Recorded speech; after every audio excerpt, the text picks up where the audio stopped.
So that's all coming up. But next up, we're turning our attention to boxing, and in particular, the phenom of gimmick fights, YouTubers getting in the ring, and of course, crossover fights like McGregor Mayfield, for example. So really interested to get into this subject, and Iain Liddle from 7 League joining us now to talk all about it. Good evening, Iain. How are you? Iain, are you there? Ooh, don't appear to have Iain at the moment. We'll redial him. It reminds me, as we're getting Iain up, Greg, one of the reasons I wanted to do this was the Miami Super Bowl, which was a long time ago, it feels like now, but 18 months ago. So the one before last, we were out there all week. And on the Thursday, DAZN put on a big fight, an Andrade world title fight. But the big draw on the card was Jake Paul on the undercard. And it was an extraordinary experience that got me thinking a lot about this. I think we got Iain on the line now. Iain, are you there? Hey, Nat. Hey, how you doing? Good. Second time lucky. Great to have you on, Iain. I was just mentioning to Greg about the time we had at the Miami Super Bowl about 18 months ago or so, slightly less, the Super Bowl before last, and all kinds of events go on in Super Bowl week, and we got given passes to a DAZN DAZN card on the Thursday night, of which the headline act was Andrade, a world title fight with Andrade. But also on the bill was Logan Paul, right? And he was fighting, actually it might have been Jake Paul, my bad. It was Jake Paul, his brother, was fighting on the undercard, was fighting a British YouTuber. And it was an extraordinary experience, Iain, because it was one of those events which felt it was a custom-built event space. It felt like a kind of warehouse nightclub, and we rocked up. DAZN were broadcasting it. They had a live crew outside, and their studio set up outside. There was a red carpet which was full of YouTubers, both Brits and Americans, it seemed, that were getting all kinds of attention, far more than any other athletes or celebs that were at the event. It was a kind of hybrid boxing nightclub kind of thing. And the most important part of it all for me was once the Jake Paul fight had finished and it was over in a matter of minutes, 3/4 of the arena emptied out. And you had this brilliant Andrade fight, the headline act, and to an audience about a quarter full. And it really brought home to me all kinds of things, really, but this phenomenon of gimmick fights and YouTubers fighting and drawing in a whole different kind of audience. But at the same time, the remaining crowd that were left were serious fight fans primarily, and sports fans and sports media that were in town for the Super Bowl that were just shaking their heads in disbelief in terms of what had happened. So talk us through why this is happening, the evolution or the genesis of YouTubers fighting each other, and where it came, or why it came about, and where it is right now in your estimation. Well, I think in DAZN's case, it came about because they realised it could make them money. They started out by throwing a large amount of money at boxing and combat sports in general. Sort of talk of a $1 billion 10-year deal with Matchroom Boxing to broadcast their fights in the US. Bellator MMA, they signed up them for a lot of money, more than some analysts thought perhaps that content was worth. But then I think they had mixed results early doors, and then they saw the results elsewhere. So KI, who I'm sure most listeners will be familiar with, the famous YouTuber in the UK, he had an amateur fight with Joe Weller in the UK. Did huge numbers on YouTube for free. They sort of piqued their interest, and followed up by a sort of a transatlantic crossover clash with Logan Paul. Again, amateur boxing, or at least not professional boxing. And this time they charged for it on YouTube, and they charged, I think, $10 in the US through Logan Paul's channel, and £7.50 in the UK through KSI's channel. And the clever thing about that is that clearly they've both got very established and very loyal audiences on YouTube anyway, so they can go directly. They can cut out the broadcaster, they become the broadcaster. So they put that fight on their YouTube channels, and it got around 1 million buys by most estimates. So at least $1 million, $10 million event, and that caught DAZN's attention.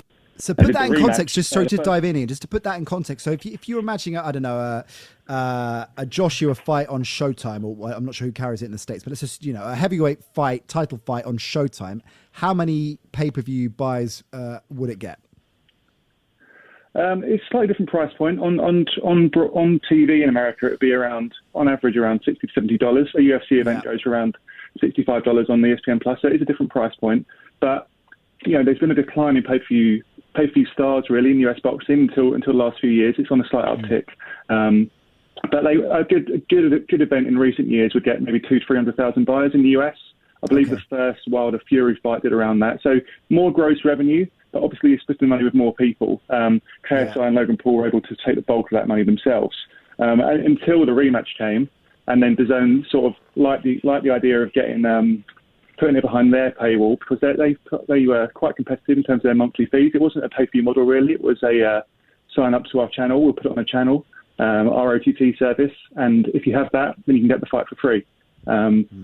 So they put the second fight on there, held it in the Staples Centre. It was actually backed by Matchroom Boxing as well. It went on the Sky Box Office in the UK, and even at 5 a.m. in the UK for a £10 Sky Box Office, it did around 200,000 buys, which is impressive. More than a lot of to do at that time in the morning. And in the US, the zone numbers weren't released, but I think it was the fact they went to look at some more YouTube boxers maybe it makes it was a success for them as well. And the clever thing about these guys as well, to talk about the competitive element of it all you want, but the first fight was a draw and the second fight was a split decision. So they leave the fans wanting more. There's always a narrative involved. And these guys are the best self-promoters out there, right? That's how they built their YouTube channel. They make really personal, in-depth connections with their fans in a way that, a lot of athletes now can't or don't want to or don't have the time to do. So KSI and Logan Paul in that case can take these fans, millions of subscribers on their YouTube channels, on a journey, all the build-up, all the press conferences, all the trash talk, all the sort of face-to-face, the pull-aparts, and get these fans invested. Like any combat sport event, it's all about, do people want to watch it or not, right? And that's what they're so good at. They're magnetic personalities. They make people want to watch them, and they do. Yeah, Ian, I give the Pauls some credit. They're not, both Jake and Chris, they're not for everybody. Far from it. They're not without their controversial statements, but I can imagine boxers from the past as well would look and go, well, that's exactly what I would have done. We don't know what Muhammad Ali would have done in 2020, or Sugar Ray Leonard, or some of the great self-promoters of boxing from the past. And they got in shape, didn't they? They got in shape and knew the sport and learned the sport. Whereas we've got a bit of a, that we have shams sometimes, like Jose Canseco stepping into the ring. I think he did that this past Super Bowl weekend and just quit after about 45 seconds of getting pummeled. So it didn't end up being a sham, and people came back for more from the Pauls. Yeah, it's not like years ago on Comic Relief in the UK when it was like Anthea Turner's husband versus Ricky Gervais at Celebrity Boxing. It's not that. These guys are quite good athletes, but they're just not professional boxers, right? But the Paul brothers, there's a tiny bit of slightly weird comparison, but there's a tiny bit of Katie Hopkins about them, or Nigel Farage even. If you can like them or not like them, but people talk about them whether they like them. Yeah. So they have that appeal, and they can get people talking. And I think you mentioned it earlier on your show, but Logan Paul are the big celebrity WrestleMania.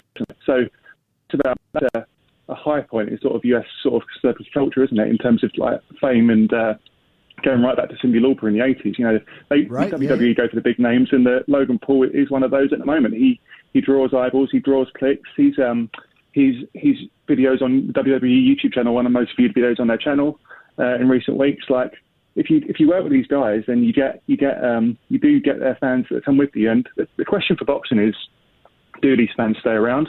Well, this is it. I was going to ask you about that, Ian, because there's no doubt they're brilliant self-publicists, and they have a significant audience, and it's not to be underestimated. So, but that's a really important point you make, because and you see this, I guess, beyond this particular space when you look at influencers. Full stop. I was chatting to a friend of mine who I will have to remain nameless, but is a presenter that is involved in quite a big broadcast sport, and was telling me a story about some influencers that were flown out to an event, the works, first class, 5-star hotels. And it was They did their thing and they've got a big following, but the correlation that retrospectively the social media guys connected to the organization, the sports organization that brought them out, couldn't really make a huge amount of, couldn't really demonstrate a huge amount of traction and correlation between the audience of that influencer and what the legacy, the kind of significant legacy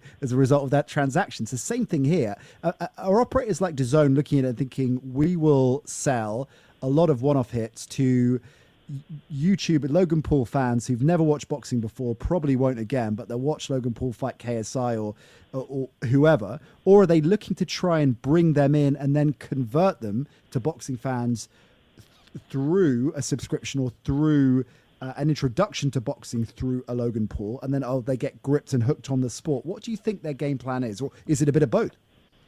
You're right, it's a little bit of both. So for the rematch between KSI and Logan Paul, which was on DAZN in the US, I believe by that time it was $20 a month or around $100 or so for the year to sign up to DAZN in the US. So clearly, and they loaded the schedule around that fight as well. I believe, if I remember rightly, Joshua versus Ruiz was around that time, or a significantly big marquee fight was also on. So if you bought the Logan Paul fight, he also got that in the same month window. So yes, part of it's a cash grab. If these guys just sign up the fans just sign up for 1 month and pay their $20 and watch it, that's fine, because 1 million did it on YouTube. So if 500,000 do it for double the price, then it's still good revenue for them. But what was clever? Well, what was the attempt to turn YouTube fans into boxing fans was on the undercard of that rematch. Billy Joe Saunders, the British world champion, was in the co-main event, and in the fight third from the top, Devin Haney, one of the sort of emerging stars of US boxing, was also competing. So the attitude was clearly, we know people are buying this for Logan Paul and KSI. Let's not pretend otherwise. But let's put Billy Joe Saunders on there. Let's put Devin Haney on there and try and get some of that reflected glow onto them. If they can look impressive in front of this YouTube audience, maybe people will, they're not going to stop watching KSI and Logan Paul, clearly, but maybe if they remember these boxers as well, next time they become the stars, we can turn them into headliners as well. I would say that was moderately successful. I think what we saw from that fight was people were watching for the YouTube sort of beef, etc. So, and the YouTube fight. Billy Joe Saunders didn't help himself by putting in a relatively poor performance in that co-main event, so he didn't really get the rub they wanted. But that is their strategy. They're trying to use YouTubers to give the glow to their boxers, but I would say it's not been particularly successful so far. But as a financial exercise, that one-off fight was probably a moneymaker for them, where others haven't been. Interesting, Iain. Thanks for joining us. Always a pleasure. Thanks, Matt. Iain Liddle from 7 League there. Really fascinating chat. I'd love to get Iain back on to talk more about that broader subject. Brilliant stuff from him.